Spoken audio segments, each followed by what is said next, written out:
एक साइंटिस्ट ने दो ऐसी चीजें इन्वेंट की थी जिन्होंने हादसाती तौर पर ना सिर्फ दुनिया में करोड़ों लोगों की जान ली बल्कि वो खुद भी इनका शिकार हो गया। इन साइंटिफिक इन्वेंशंस की वजह से जहां दो अलग अलग माहौलियाती तबाहियां हुई, वहीं इनकी वजह से इंसानों की इंटेलिजेंस काफी हद तक कम हो गई थी और तो और दुनिया में क्राइम रेट भी इन्हीं इन्वेंशंस की वजह से बढ़ गया था। आखिर वो कौन सी इन्वेंशंस थी जिनकी वजह से आज तक उन तबाहियों को भुलाया नहीं जा सका और इनको बनाने वाला वो कौन शख्स था? सादी वॉइस की वीडियोस में एक बार फिर से खुश आमदीद। दोस्तों, इस दिलचस्प कहानी की शुरुआत 1908 में हुई थी जब मिशिगन के शहर डेट्रॉयट में एक खातून कहीं ड्राइव करके अपनी गाड़ी से जा रही थी। अचानक उसकी गाड़ी में कोई मसला हुआ और वो बीच रोड में ही खड़ी हो गई। ये देखकर पास गुजरते हुए शख्स ने अपनी गाड़ी रोकी और उस खातून की मदद करना चाहिए। उस दौर में गाड़ियां लगाकर नहीं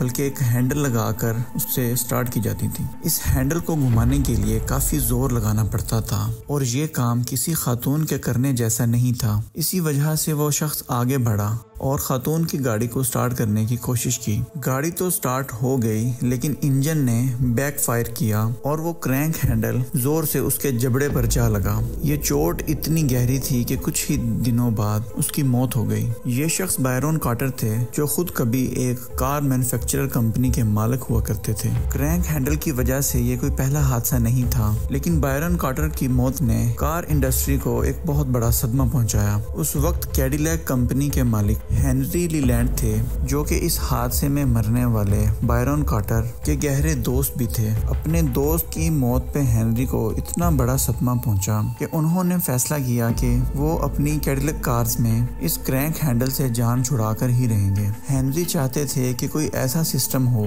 जो गाड़ी के इंजन को ऑटोमेटिक स्टार्ट करे, यानी उसके लिए किसी किस्म का जोर ना लगाना पड़े और वो बिल्कुल सेफ भी हो। इसी मकसद के लिए उन्होंने चार्ल्स कैटरिंग को हायर कर लिया। 3 सालों की मेहनत के बाद 1911 में दुनिया में पहली क्रैंकलेस कार बनाई गई जिसको कैडिलैक 30 का नाम दिया गया। कैडिलैक 30 ना सिर्फ बगैर जोर लगाए मोटर के साथ स्टार्ट हुआ करती थी बल्कि ये दूसरी गाड़ियों से ज्यादा पावरफुल भी थी और ज्यादा तेज भी चल सकती थी।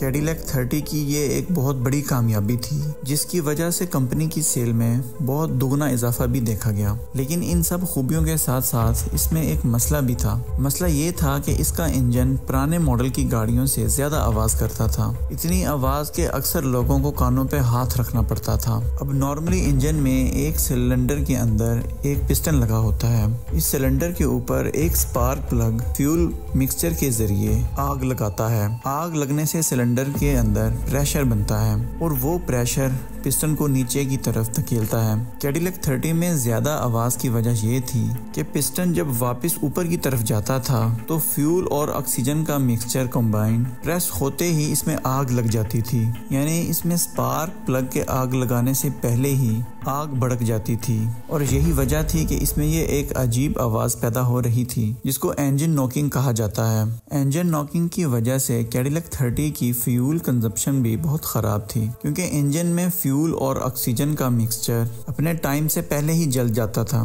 इस मसले को हल करने के 2 तरीके थे। या तो पिस्टन का साइज छोटा किया जाए, लेकिन ऐसा करने से गाड़ी सेल्फ मोटर पर स्टार्ट नहीं होगी, और दूसरा तरीका ये था कि फ्यूल को बदला जाए, यानी इसमें कोई ऐसे किस्म का फ्यूल डाला जाए जो कंप्रेस होने पर खुद ब खुद ना जले। मुख्तलिफ किस्म के फ्यूल कंप्रेस होने पर अलग अलग रवैया रखते हैं। जिन फ्यूल में हेप्टेन की मिकदार ज्यादा होती है वो प्रेशर बढ़ते ही आग पकड़ लेते हैं। इस किस्म के फ्यूल को स्पार्क प्लग की जरूरत नहीं होती जैसा कि डीजल इंजन में होता है। इसके बरअक्स जिन फ्यूल में ऑक्टेन ज्यादा होता है उसमें उतना ज्यादा प्रेशर बर्दाश्त करने की सकत होती है, यानी हाई ऑक्टेन वाले फ्यूल में सिर्फ तब ही आग लगती है जब उनको डायरेक्ट स्पार्क लगता है। जब कैडिलैक 30 में ये मसला पेश आया था उस दौर के फ्यूल में 50% ऑक्टेन होता था। कैडिलैक के मालिक हेनरी लीलैंड और चार्ल्स कैटरिंग चाहते थे कोई ऐसा फ्यूल बनाया जाए जिसकी ऑक्टेन रेटिंग ज्यादा हो और वो नॉकिंग प्रोड्यूस ना करे,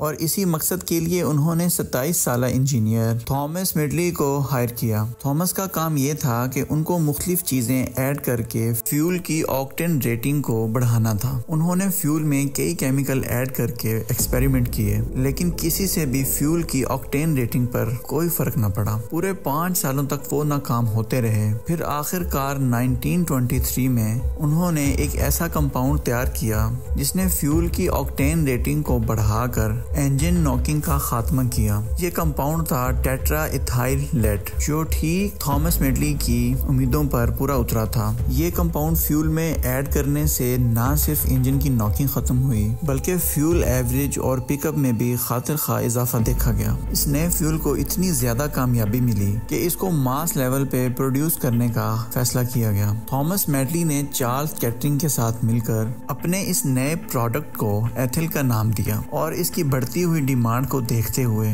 एक नया केमिकल प्लांट लगाया जिसमें सिर्फ यही कंपाउंड तैयार होना था। लेकिन इस केमिकल प्लांट को स्टार्ट हुए अभी सिर्फ 2 ही महीने हुए थे कि एक मसला पेश आ गया। मसला ये हुआ कि प्लांट में कुछ वर्कर्स की तबीयत बिगड़ना शुरू हो गई और देखते ही देखते 5 लोगों की मौत हो गई। लोगों का मानना था कि इसका main reason tetra ethyl lead में मौजूद लेड की मिकदार है। लेड एक बहुत डेंजरस केमिकल होता है जो कैल्शियम की तरह इंसानी हड्डियों में सालों तक जमा रहता है। इसके साथ साथ लेड का दिमाग पर भी बहुत बुरा असर पड़ता है क्योंकि ये ब्रेन में मौजूद न्यूरोट्रांसमीटर्स को रोक भी सकता है। मीडिया ने इस बात पर काफी शोर मचाया, लेकिन असल में उनके पास इसका कोई सबूत नहीं था कि लेड की वजह से ही उन वर्कर्स की मौत हुई, क्योंकि आखिरकार इस कंपाउंड में लेड की मिकदार ना होने के बराबर ही थी। सिर्फ 1000 ड्रॉप में सिर्फ एक ही लेड। और इस शक को उस वक्त के प्रेसिडेंट फ्रैंक हॉवर्ड ने जड़ से ही उखाड़ दिया जब उन्होंने ये कहा कि हम किसी भी चीज को खत्म नहीं कर सकते जिसका हजारों लोगों को फायदा हो रहा हो, और वो भी सिर्फ इस बिना पर कि हमें इस पर शक है। अगले कुछ अरसे तक थॉमस मेडली का बनाया हुआ लेडेड फ्यूल जोरों शोर से पूरी दुनिया में चलता रहा और लाखों गाड़ियां धुएं में लेड को छोड़ती रहीं। 50 सालों तक माहौल लेड से आलूदा होता रहा। लेकिन फिर मॉडर्न साइंस के टूल्स की मदद से ग्रीनलैंड में एक रिसर्च की गई। इस रिसर्च में जो कुछ जानने को मिला वो वाकई काफी ज्यादा हैरान कुन था। पिछले 2500 सालों से पड़ने वाली बर्फ के सैंपल को जब 1970s में पड़ने वाली बर्फ से कंपेयर किया गया तो इसमें लेड की क्वांटिटी 1000% ज्यादा थी। इस रिसर्च को और ज्यादा ऑथेंटिक बनाने के लिए कई लोगों की हड्डियों से और दांतों से सैंपल कलेक्ट किए गए, जिनमें लेड की मिकदार को एंशिएंट मम्मियों के हड्डियों से मिलने वाले लेड की मिकदार से कंपेयर किया गया। इस कंपैरिजन से भी साबित हो गया कि लेड की मिकदार 1000% ज्यादा है। लेकिन सवाल ये है कि बॉडी में लेड क्या नुकसान पैदा कर सकता है। एक रीसेंट रिसर्च में पता चला है कि लेड की वजह से आर्टरीज छोटी हो जाती हैं, जिसमें खून को वेसल से गुजरने में दुश्वारी होती है, जिसकी वजह से कई बीमारियां जन्म लेती हैं, जिनमें दिल की बीमारियां भी शामिल हैं। इसके अलावा लेड के दिमाग पर असर करने से लोगों के रवैयों में काफी बदलाव भी देखा गया है। रिसर्च के मुताबिक 1950 से लेकर 1980s तक यूएसए में क्राइम रेट भी अपने पीक पर था। इस क्राइम रेट के बढ़ने के पीछे लेड पॉइजनिंग है कि नहीं, ये जानने के लिए कई अरेस्ट होने वाले मुजरिमों का ब्लड टेस्ट किया गया तो हैरत अंगेज तौर पर यह नोटिस किया गया उनमें से ज्यादातर के ब्लड में लेड की क्वांटिटी बहुत ज्यादा थी। 2018 में की गई एक रिसर्च के मुताबिक लेड की वजह से हर साल 2.5 लाख के करीब लोग सिर्फ यूएसए में मरते थे। यानी 1950 से लेकर 1980s तक सिर्फ यूएसए में ही 75 लाख लोग लेड पॉइजनिंग की वजह से मर गए। इससे आप अंदाजा लगा लें कि पूरी दुनिया में कितने लोग लेड पॉइजनिंग की वजह से मरे होंगे।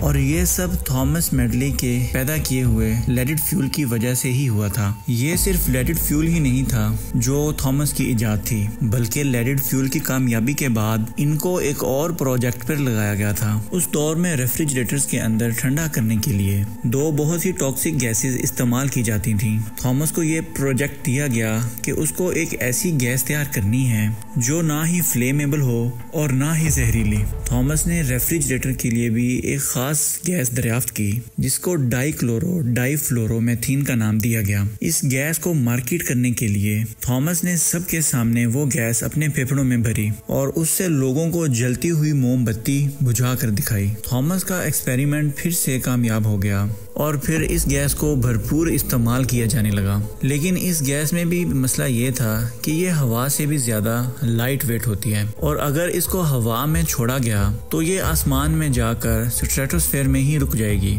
जहां ये 50 से 100 सालों तक रहती है। अब मसला ये हुआ कि जब इस गैस को मास लेवल तक इस्तेमाल किया जाने लगा तो काफ़ी गैस एटमॉस्फेयर में छोड़ी जाने लगी। उससे हुआ ये कि ये गैस स्ट्रेटोस्फेयर में जाकर फंस गई और उसकी वजह से हमारी ओजोन लेयर को बहुत नुकसान हुआ। उसने अर्थ की ओजोन लेयर को आहिस्ता आहिस्ता डैमेज करना शुरू कर दिया। इस डैमेज की वजह से जो माहौलियाती तब्दीली हुई उसको आज तक हम फेस कर रहे हैं। इन तमाम रिसर्च और एविडेंस की बिना पर थॉमस मिडले के बनाए हुए लेडेड फ्यूल और रेफ्रिजरेटर के लिए बनाई हुई गैस को परमानेंट बैन करने का फैसला किया गया। 1986 में सबसे पहले जापान ने लेडेड फ्यूल को बैन किया और अनलेडेड फ्यूल मुतारिफ करवाया और देखते ही देखते पूरी दुनिया में तमाम कंट्रीज ने लेडेड फ्यूल पर पाबंदी लगा दी। ये फैसला करने के बाद माहौल में लेड की क्वांटिटी भी कम होती हुई दिखाई दी। थॉमस मिडले की रेफ्रिजरेटर की गैस को भी बंद करने के बाद ये देखा गया कि ओजोन लेयर एक बार फिर से रिपेयर होना शुरू हो गई है। बेशक थॉमस मिडले को ये इल्म नहीं था कि उनकी ये दो इजादात पूरी दुनिया को अपनी लपेट में ले लेगी, लेकिन कई लोगों का मानना है कि अर्थ को जितना नुकसान थॉमस मिडले ने दिया उतना किसी ने नहीं दिया। 1940s में थॉमस मिडले लेड पॉइजनिंग की वजह से ही दम तोड़ गए थे। उम्मीद है सादी वॉइस की ये वीडियो भी आप भरपूर लाइक और शेयर करेंगे। सादी वॉइस चैनल को सब्सक्राइब करें। बहुत शुक्रिया। जज़ाकल्लाह।